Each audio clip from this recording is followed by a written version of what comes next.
Welcome, everybody. Thank you for coming to create and activate client business plans. In short, plans alive. It may help to know a little bit about who your instructor is today before we launch into this. My goal is that we'll have good content for you. Some of it will be review, some of it may be new for you because of what I'm bringing in. Hopefully, all of it will be something you can act on right away. So that's my hope. It is difficult for me to monitor the chat while I am presenting. So let's emulate, if we can, a real class setting. That means that if you've got something that you want to share, shout out, and I'll either take it then, the question then, or I'll take it in a little bit. I think that probably will make it more dynamic. There's just a handful of us, so we'll be able to keep it vigorous and engaging, my hope anyway. Please go ahead and pull out a piece of paper and a pen so that you can write some notes down as you go. My name's Beth Baker Owens. I've been a coach for 5 years now. I started out in real estate much longer ago than that. 1997, I joined RE/MAX and have been coached in real estate as a top producing agent for years. So I understand it from both the client end and the coach's end. That's what I'm going to bring together for you today. Plans are not always people's favorite things. They just aren't. Let's start with a little bit of discussion. Consider, when have plans failed you as a coach? When have they failed you? Anybody? Do you have something to add there? When did a plan blow up or not work? 2020. Boy, that was for sure. So many things did not come together, Gary, as we expected, did they? Well, I think plans fail most all the time if you accept the failure. They change constantly. And this morning, we had big snow in Texas. Oh my God, we got an inch. The state almost shut down. Oh my gosh. But when I did go out to start my diesel truck, the batteries were dead. So what happened to my plans for the meeting I had to get to? Let's slow down. I had to change. I had to quickly hook up battery charger, both batteries, get them fired up. So the plan didn't go as planned, but I still got it done and still made my meeting. But I had to do additional things to make it happen, if you will. It didn't fail, but it changed. Well, I'm coming on the heels of 2020 where things were so surreal. Things that you thought you could expect and count on didn't happen, or you were told you weren't allowed to even practice as a realtor. It was bizarre and very frustrating for many people. In fact, the head game was the most important piece that coaches worked with people on during the year. It's crucial to have that. Let me admit some more people in. There we go. Karen's going to join us. When have you had a plan that started well and then it kind of fizzled at the end and it just went to nothing? When have you had that happen? Whenever, you make the plan and you put it in the drawer and kind of forget about it. Yeah. By default, we find that if you write out whatever your plan or your resolutions are at the beginning of the year, put it in a drawer, some of those will actually come together. But it's only some of them that come together in that case. Hey, Karen, welcome. Go on ahead and show us your lovely face, and we're going to have you join us in conversation, all right? There we go. Good to see you. Yeah, thanks, Beth. You know what? I'd love to, but I got a client that's waiting for me to book some appointments. So okay. I don't think I'll be much of a participant, but I definitely wanted to jump in. So thank you. You are welcome to jump in as you can. Yeah, thank you. So if you put the plan in the drawer, it just kind of fizzles because you're not paying attention to it. What has made some plans successful for you personally? Because this is one of those things. As a coach, your personal experience will carry you through with vindication when you're talking to your clients. If you've not been successful with plans, it makes it really hard to get somebody who's reluctant to put together a plan to hear that there's a reason to do so. So when did you have plans be successful? What made them successful as you think back to it?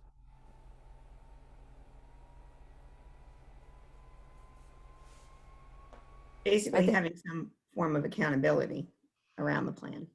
Accountability is definitely key. Gary, you had something to add? Yeah, I mean, it just, as I discussed earlier, those plans, they don't just go to automatic pilot.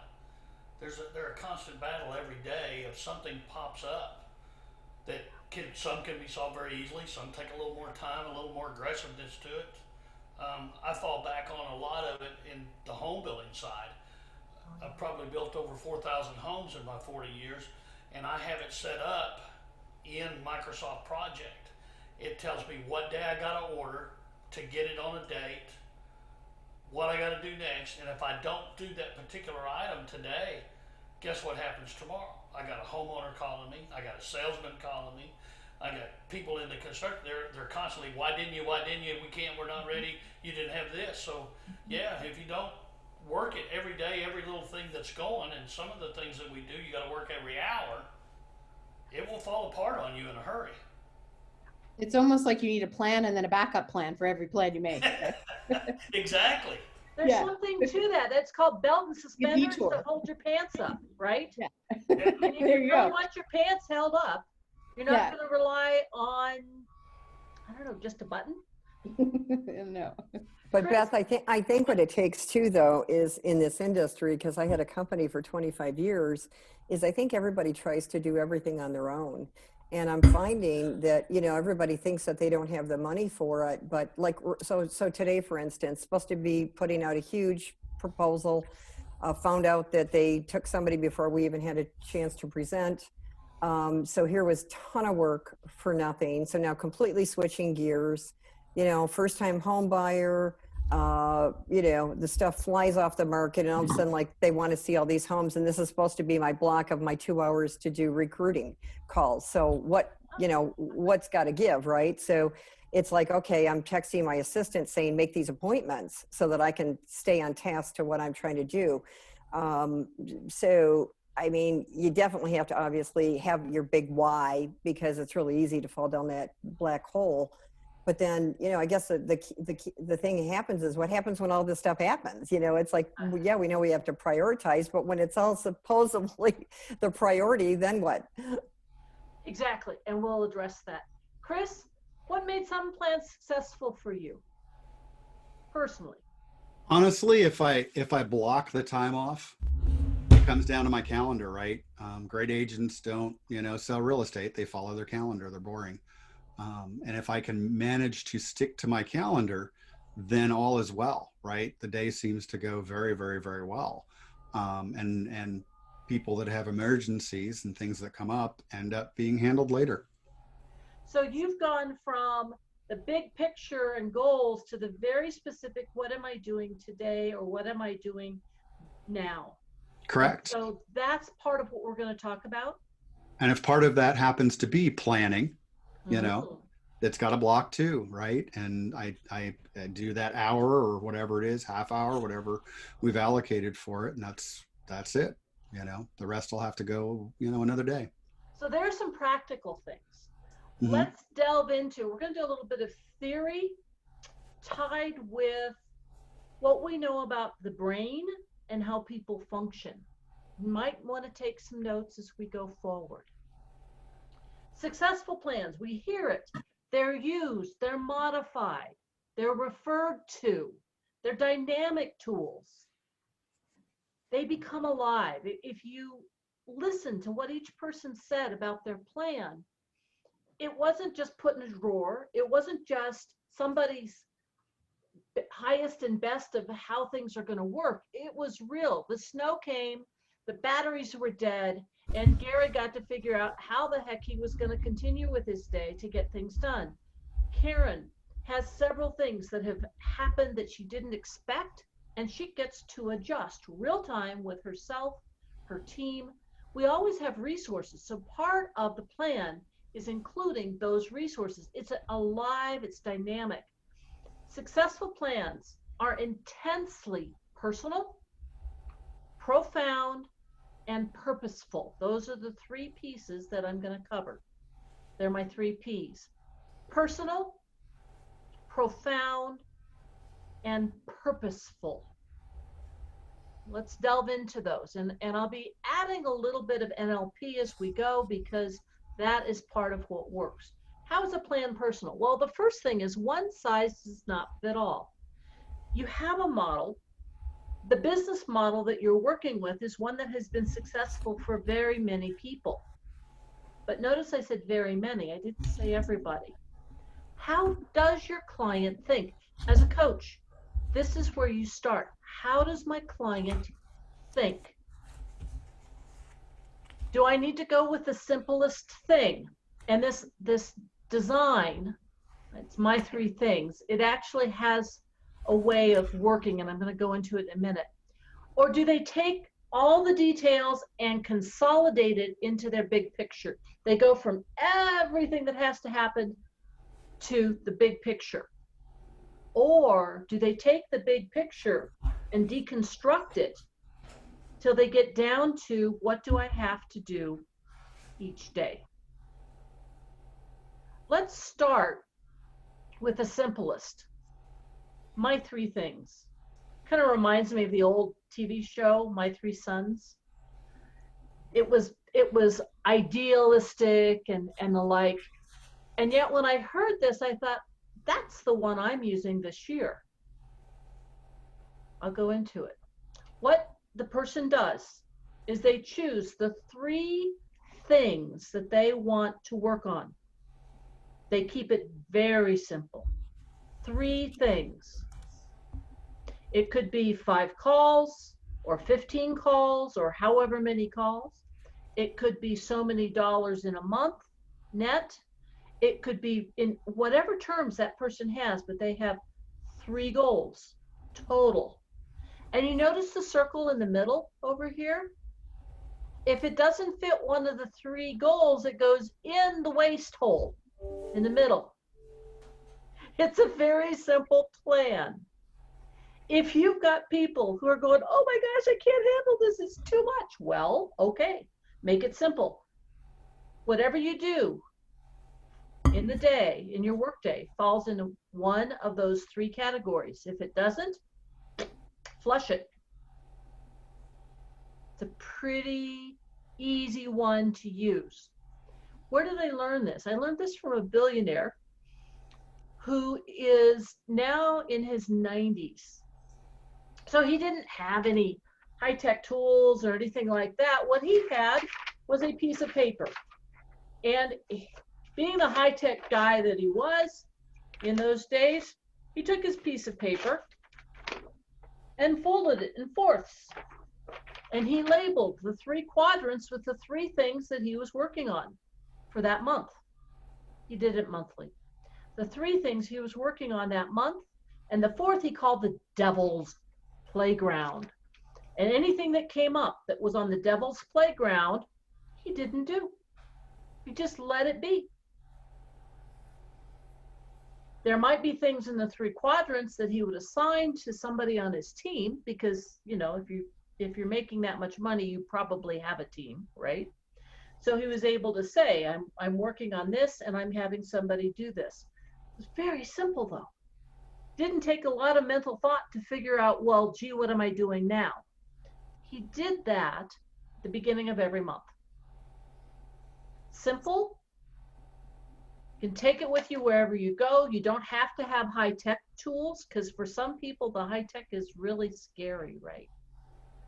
So no high-tech tools, and they can make that decision right away.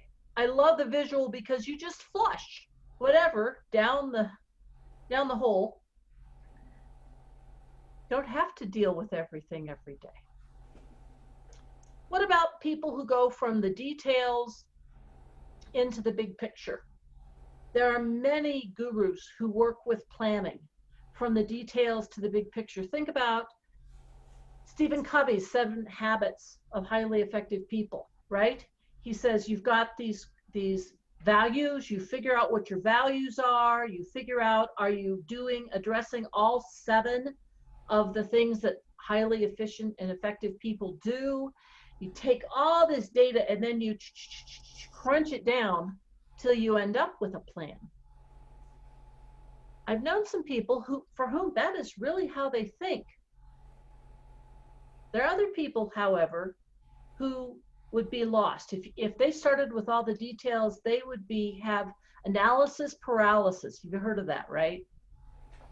Analysis paralysis. If you've got a client who tends to have analysis paralysis, the second option's not good for them. They're done before you even get going. They shut down. The other way some people create things is they go from this big picture, I'm going to have this life. It's going to be my lifestyle, or I'm going to retire at the age of 50, back where Gary is right now, at least not where he is actually, where his background is. And I'm going to be on that tropical island.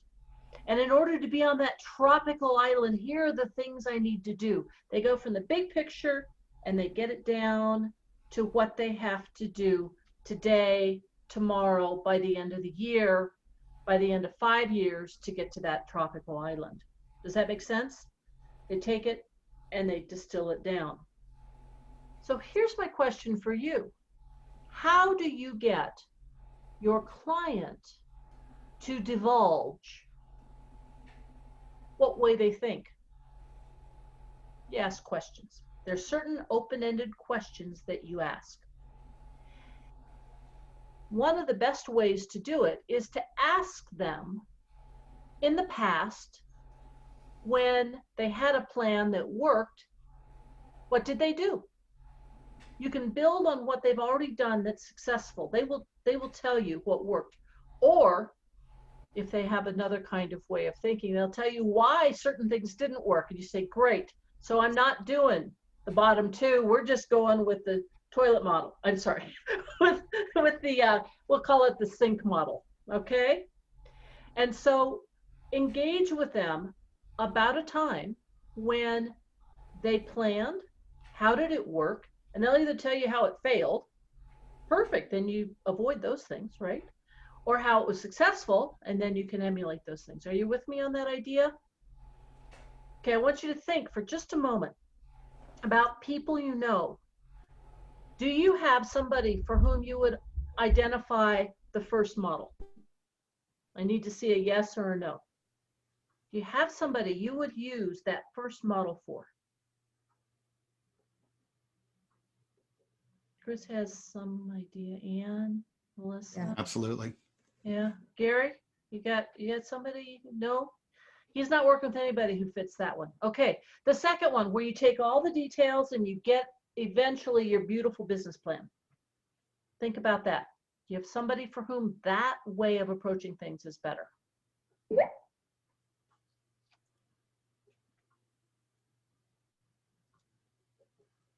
Okay. And then what about the big picture down to the individual actions?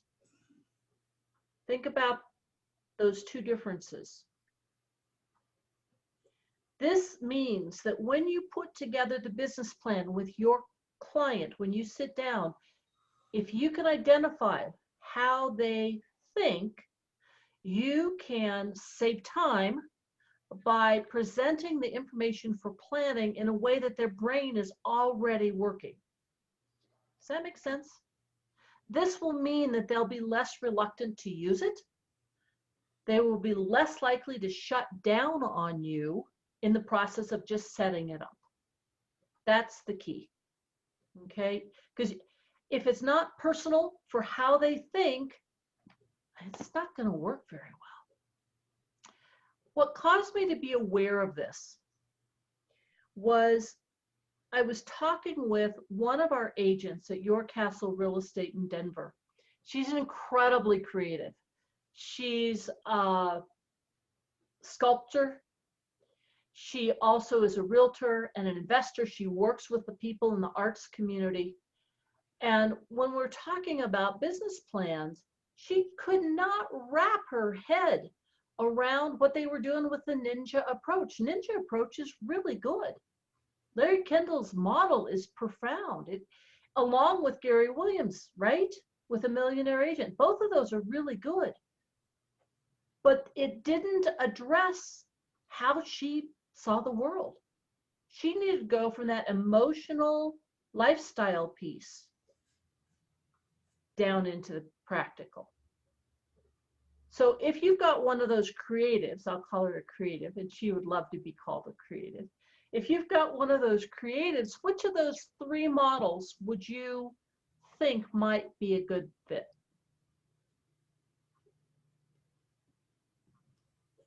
Think about the creatives you know.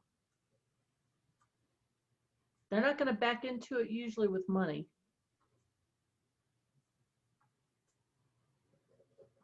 That's not what motivates them. What if they're creative? Which of those 3 would you try? Chris, you're thinking about something. I could see it in your eyes. Yeah, for the ones I'm thinking about, probably the first, right? The simple model would be the best for them. They want to go figure it out themselves. Yeah, and so that could work. The simplest model can work for the creatives. The other way that works sometimes for the creatives is the big picture to the details. But their big picture usually is not money driven. It's usually lifestyle. Yeah, it's usually lifestyle driven. Okay. And so your challenge as a coach is to drill it down. Hopefully you've got experience, or in your case, Melissa, as you're getting started with coaching, talk to some other coaches. Give me a call or give Kit a call. How do you get it down quickly for them so they're not overwhelmed? Okay. That's what I would recommend. Okay. Got to make it personal. You got to work with how their brain functions. And so that's part of the learning. That's where the NLP gets started, is learning how their brain functions, because if you can tie into their way they already think, it'll be personal for them. You're not trying to put one kind of person in some other kind of model. It has to be profound. That's the second P. It has to be profound. If it's links their dreams, and you see here the picture, you know, this pointillism picture of the park, it takes the dreams and activities, which are the little points, it links them with the motivations. If you do all that, then you're going to have something that's profound. Motivation is emotion, either away from pain or towards pleasure. How many of you guys have done any studying of neurolinguistic programming, Tony Robbins kinds of stuff? Anybody? Chris, a little bit? Okay. I took a P&L coaching course too. Okay. So you've got a little bit of an understanding. The basic idea is people are motivated by staying away from pain or moving toward pleasure. And that doesn't seem to change. It's pretty much there. I have tried to negate that and prove it wrong so many times and not been successful with that. So I just accept it now. And I've accepted it with myself. How do you get somebody's motivation? How do you get to somebody's motivation? It's their big why. And we have a whole class on developing and identifying somebody's big why. But in a nutshell, to have a client tie their goals and their activities to their profound reasons, what you ask is this question: what is important about whatever the topic is? Okay? What is important about the topic? And you wait a minute. That's 60 seconds of quiet. This is a very long time, but very important, because if you ask a really profound question, this is open-ended, right? It's not yes or no. If you hit the pay dirt, and you ask them that question that is real for them, it's going to take a minute because it's got to burble up, right? So you say, what's important about making $350,000 a year? That's my goal this year. What's important about making $350,000 a year? And then you write down whatever they say. They might say, then I don't have to put my dog in doggy daycare. Is that even logical for you? No. Is it for me? Not at all. Does it matter? No. You write down, doggy not in doggy daycare. I get the dog's name because this is a special dog. And so it's Ralph, not in doggy daycare. And you repeat it to make sure you got it right, and they'll go, yeah. And keep a straight face, a very serious, important face. Don't laugh at them about Ralph. And say, what's important about keeping Ralph out of doggy daycare? I can almost keep a straight face. And so they'll tell you. And again, you have to wait. They'll tell you what's important, and you write down their phrase, their words. You do not rephrase it into what you have to show that you understand it. You use their words because you're drilling down in their brain, okay? So they tell you it's because of summertime. Summertime? Because of summertime, okay? And you say, what's important about summertime and Ralph and doggy daycare? What's important about that? You really want to know, and this is what you tell yourself as you're listening. I really want to know. I really want to know, because if you think they're full of, you know what, it's going to show.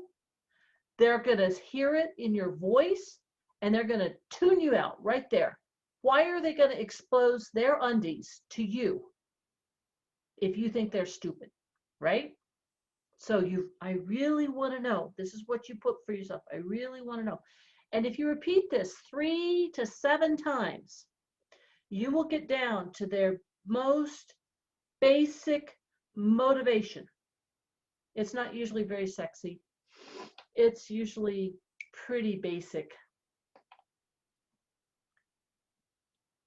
I don't know what it's going to be for them. It's usually not really big earth-shaking things either. But it's profound. It's the base of why they need to do this. They want to earn the $350,000 so that they can, whatever it is. And however their brain gets them to there, doesn't matter. What matters is you've linked the top with the motivation. You with me on that? That's the most important piece. When you have the motivation, the why identified, then the person has given you their guts right there. I want to be one person I coached. I want to be acknowledged as a success in my life. Okay. And for him, acknowledgement meant that he was going to get one of those little plaques that I've got over there on the bottom shelf. That for him, that was it. That was not what was motivating some other people I know. It doesn't matter, does it? For me, what motivates me? No, it's what motivates your client. And down here, so you restate the motivations with the goals. Okay, you restate it and say, is that right? This is important. Is that right? Because if it's right, they'll tell you, and you'll see it on their face. Oh my gosh, they will be totally vulnerable. They may have tears. They may be embarrassed. I don't know what it's going to be, but you will know that there's emotion in there. And have the client, this is not your work, this is their work, have the client refine the statements, and both of you write down what their statements are. Did you notice that they're the ones doing the work? You just ask the questions. You just take notes to pay attention so you've got their exact wording and where they're headed. And when they start BSing you, you say, oh, I thought it was important that Ralph not go in doggy daycare. Ooh, ooh. Just measure me by what I measure as my success. And that's where it becomes profound. Are you with me? Do you catch that? Now, before we go past profound, any comments on this going down and drilling deep for the whys? Have you done this? Do you have any thoughts about this? Chris is going, yeah. Chris, what have you found? Yeah, we do it all the time. Sometimes you have to drill down further than 3, depending on the person. Yeah, we've had that. You know, logic makes you think, emotion makes you act. Yes, and your role as a coach is to ask permission. I always ask permission first. May I work with you to figure out what's important? So they give you permission. And then you start delving in. And when you've got that, when they have that, then they're strong enough to know themselves better. So you've got to make it personal, the way they think. You've got to make it profound. It's got to tie to what's important to them. And then purposeful. This is crucial. Purposeful means that you intentionally make plans to reach 3 to 6 goals. Now, we have some overachievers who are going to try and say, I need to reach these 25 goals. Gary's grinning. Need to reach these 25 goals. As a coach, may I suggest that keeping track of 6 things is an awful lot? For those who are overwhelmed, 3 is about the limit of their capacity. That's why the simple model has the 3 and the hole in the middle. Okay, but 3 to 6 goals, and you intentionally do this. We've got so much going on in this world that talks about intentionality. Be intentional, be present, right? I mean, those are kind of the cliche words right now. That's what goals are. They're intentions. That's what our affirmations are. They're intentions for how we want to show up and be in the world. Our visualizations are our intentions for where we want to go and who we want to become. That's what the purposeful piece is. It's intentional. Now, you guys have heard of SMART goals. I'm sure you've come across it at some point. To help people with business goals, personal goals, life goals can be sometimes a little bit different. But for business goals, you want to be specific, have it be measurable, have it be achievable, have it be realistic and timely. Now, timely means it can happen in a reasonable time frame. So is a 10-year plan reasonable for most of us? 10 years, I'm going to be older and grayer and more wrinkled and less energetic and maybe a grandma more than once. But beyond that, do I have a clue for 10 years from now? Oh, no, not even realistically. In fact, most of us are doing well to figure out what we're doing by the end of the day, right? And so in your goals, even if they're big goals, to earn a huge amount of money, it needs to be made so it can be timely. So you can have regular, measurable checks on how you're doing. Daily's good. I can handle one day at a time. I can maybe handle a week if I'm doing okay and life doesn't knock me with snowstorms and dead batteries. But if life knocks me with snowstorms and dead batteries, I might be derailed for a whole week, you know? So what I'm suggesting is that when you work with your clients for their 3 to 6 goals, put the SMART goals for your business goals, okay? And just say, this is what I'm using, so they know what you're doing, because your goal is to teach them how to manage themselves. It is not your goal to be their babysitter for life. Your goal is to teach them how to manage themselves so going forward. When they're a top producing agent, they say, yeah, I learned everything from Coach Ann Margaret. And she taught me everything. Right? That's your goal. Now, this visual is here for a reason. Motivation is moving. It's dynamic. It's not clean. It's got rough edges. It's real. It's like a lightning bolt kind of thing, right? It's that powerful. And it can take your simple 3-point plan to get to daily activities, those little dots, or it can take your big picture of the tropical island or whatever, or a large income, and get it to your daily activities, okay? It's personal. Whichever way you go, it gives you that specific. Any questions or comments on SMART goals, where you found them to be useful or not as useful?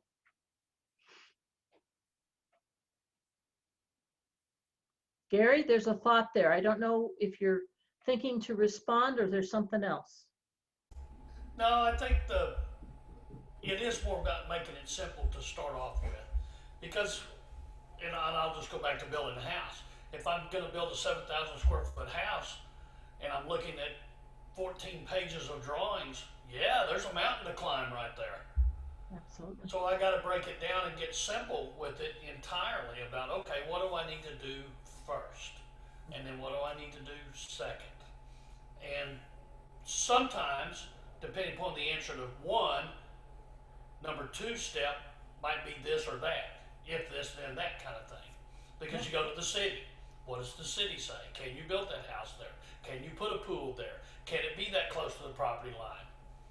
And then the HOA gets involved. No, we don't want that style of house there. We want you to change the elevation. I really like orange stripes on the front because of the University of Texas. So if you could do that, then it'd be swell. You got it, Ace. Exactly. Exactly. So the person hires a coach because they can't handle all of it all at once by themselves, right? Yeah, and some they just get lost. But I got to get it broken down. And he does. He tries to do everything all at one time. I'm like, first, have a cup of coffee and relax for a second. It'll be okay. That works. I love the Ben Franklin quote. If you plan to fail, you fail to plan. Or if you fail to plan, you plan to fail. I don't care which order you put it in. It works either way. It goes both directions. The planning is key to being able to be successful. And your job as a coach is to take that personal way of handling life, putting it with what really is motivating the individual to be there in the first place, and making the steps.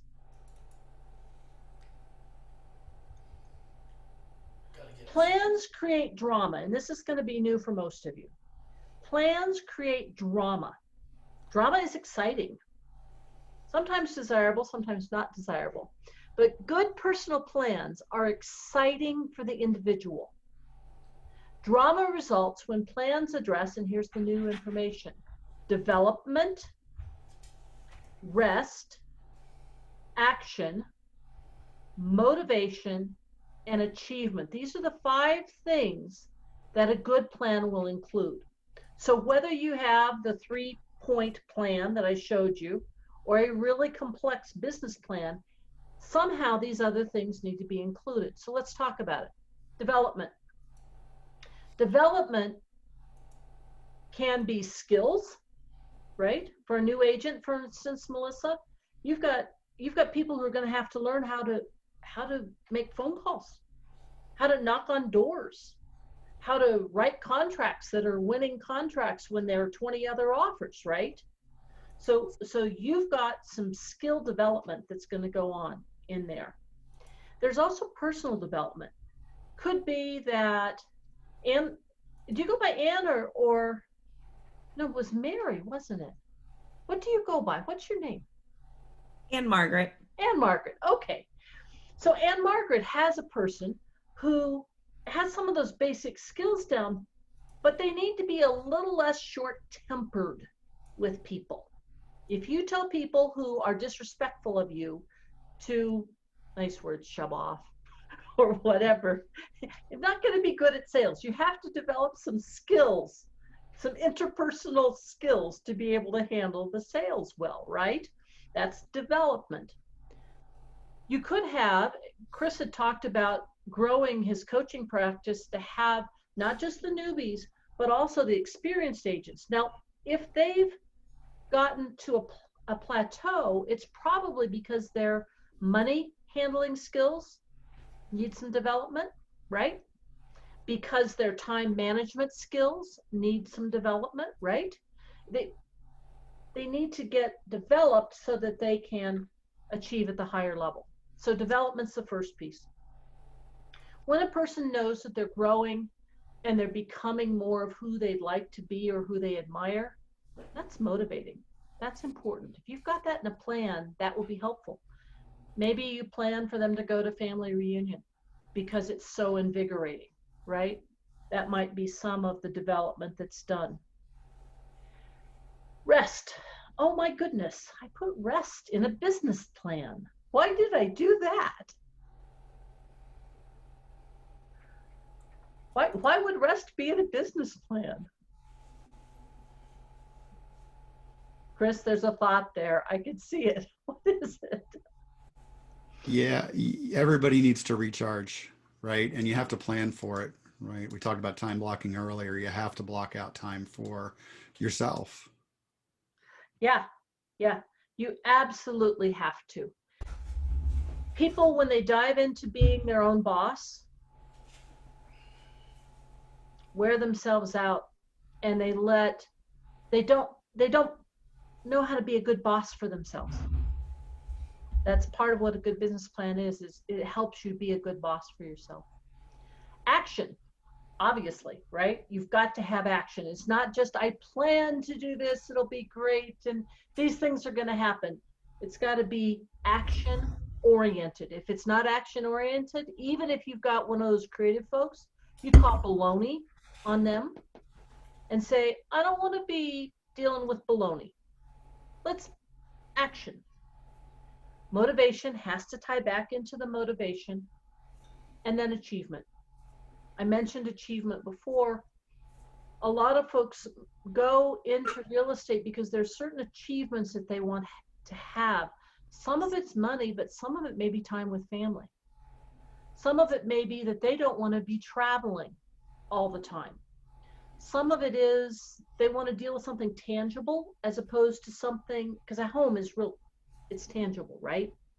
They want to be dealing with something tangible instead of something that's like insurance, never realized. So that's where the achievement you get to figure out. Drama. Make sure each plan, whatever it is, whichever of the three you end up with, has development, rest, action, motivation, and achievement. And that will enable it to be alive for the client. You bring a plan alive. That's, see the motivation under there, snaking under there? Lightning. The coach and the client and use, evaluate, modify, make a plan, a dynamic tool during each day and all year. Results don't lie. Gary talked about it at the beginning. He had snow. His battery died. He was going to have to modify what he was doing and his time frame and who he was doing it with, right? It happens all the time. Hey, I was having lunch with 3 beautiful title development girls. I was not missing that lunch.